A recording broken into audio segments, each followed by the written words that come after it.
Hey guys, Dekalb from Web Warriors to talk to you guys about the latest updates with Sombra as we approach the November 1st potential date, and we also may talk about a brand new game mode from new evidence that's been shown. So, as expected, more evidence did come since the last time I uploaded a video about Sombra. A member of the community on October 25th happened upon lumerico.mx/omnix.txt. To help understand this better, let me explain. Normally a website will have a web page /robots.txt which gives bots on the web instructions for navigating the page. Sombra, or really Blizzard, cleverly disallowed bots from crawling the site by stating allow omnix. Following that train of logic, we happened to check on the similar omnix.txt. Before, it had only shown question marks. Now we find Mayan text. The very first line reads, allow Tzolk'in. Tzolk'in is what the Mayans call the 260-day Mesoamerican calendar dating back to the Mayan civilization. The Tzolk'in calendar consists of 20 named days, with each of them given a sequence number.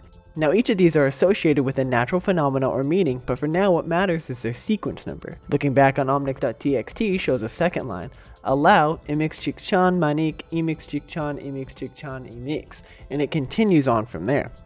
By using their sequence number we get this string of numbers.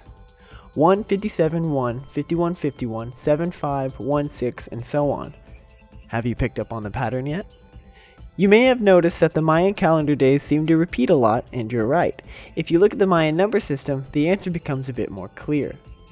The way the Mayans represented their numbers make these specific digits the perfect candidate for Morse code. As it was discovered in the original video on Sombra's release date, Bastion was used to emit Morse code to assist in the web page name Take Control.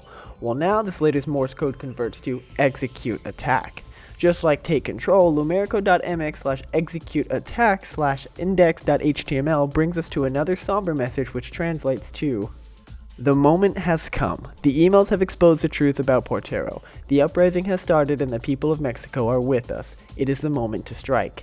We will take over his November 1st event and we will strike him. I need you to do one thing. Get access to the security chief email and search for a way to help me with the attack. They might contact Portero soon. I have changed their password. Remember Jimenez from the last video? The only employee we didn't have the info to, and here it is now. Accessing this account brings us to something we've never encountered before, admin access. A screen displaying energy levels and distribution across 8 different measurements is shown. Now my first instinct was to look for a pattern. Like I did in the previous video, inspecting the HTML shows that the dials and graphs has been set to work at random intervals, so no special pattern is hidden in here just yet. What's truly important is the terminal below. It sits open and ready to input new commands. At this stage we have no viable input that gives us anything other than terminal is offline. The only working commands are clear and exit, which do nothing but clear the command screen. It has been discovered that the terminal has these two commands pre-built into the library, and it has already been set up to say terminal is offline indefinitely, so no matter what we put in now, it still is going to give us this message. From here we expect to get a clue when we see changes in the source code allowing additional commands. Now here's where it gets really interesting. The first thing I want to bring up is a communication between Portero and Sanjay of Vishar Corporation. The email says this. Mr. Portero, I have conveyed the contents of our latest discussion with the executive directors and they are all in agreement in principle on the framework for a deal. Of course there will be a lot of discussion and communication in the coming days, but I am optimistic that we can reach a mutually beneficial understanding. I understand your concerns over the recent press about our Rio de Janeiro development, however I can assure you that this is just a blip on the radar and that we are taking care of it. And of course we are more than happy to keep our negotiations private until such time that you feel comfortable in discussing them with the public.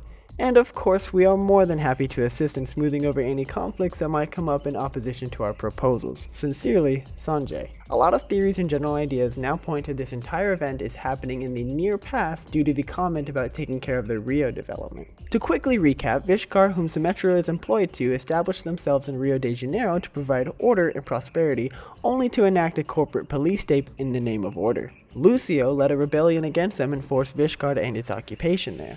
And we'll get to some Lucio lore in another video. So you can see why Portero would be hesitant given the bad press. To me, this ARG feels very current. It feels very now, as we are communicating with Sombra constantly with everything centered around countdowns and dates. The comment about them handling the Rio situation to me is past tense to them. It seems more likely that Vishar, after already losing Rio, has planned to take it back well after the fact. The next question is, what are Lumerico and Vishkar planning? Vishkar's morality has already become gray, if not black, so that raises even more questions. On to the latest development in the release theory, a new game mode and/or map. The email showed that they are running an executive protection drill to be ready in the event that an attempt to hijack an executive is made. This time the drill will involve an actor, and that the enemies were doubled in number, including Omnics. Security for executive travel is mentioned in another email from him and is to all management.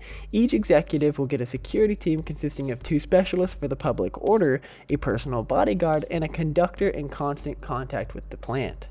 Lastly, they are testing the alarms and are doubling security at both stations with express instructions to treat this as if it were not a drill. The executive travel protection drill was done in a closed space of at least 200 meters. See, 200 meters got me thinking, why that number? Due to some great data available and the fact that the practice range has meter markings, hero abilities can be measured in meters. What we do know is that Reinhardt's charge unobstructed travels roughly 48 meters. Here we can see it in action as it goes from the gates of Hanamura right up to the edge of the first point. Looking at the map from a top-down perspective gives us a better look at what 48 meters looks like, which following with the first attacker's spawn to the last defender's spawn seems to be roughly 200 meters. Looking at Dorado, we can get the same idea for here as well. What does this all mean?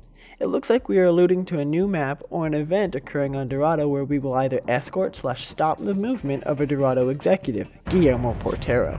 Another speculation is an entire game mode altogether. This game mode would be where you and your team attempt to escort Guillermo while Sombra and either Los Muertos or Hack Dominants come to stop you in a Horde mode similar to Junkenstein's Revenge. This time it will be in an escort fashion, and that they will be coming at you the entire time you're trying to push the payload, which would be Guillermo. Given all of the hype around the Junkenstein's Revenge and how much the community has fallen in love with this game mode, it wouldn't be surprising that they use this Halloween event as a test to see the viability of this next event. Personally, I think a payload style Horde mode would be incredibly fun, and each time it would be fresh, new, and interesting to see how the enemies come at us. What do you think? Do you think we're getting a new map and even a game mode with Sombra? Does this change our theory of a PTR release for the first? Do you think that they'll wait to release her at BlizzCon instead? And where does the Vishkar Corporation fall into all this? Let me know in the comments, and as always, I'll see you in the next video.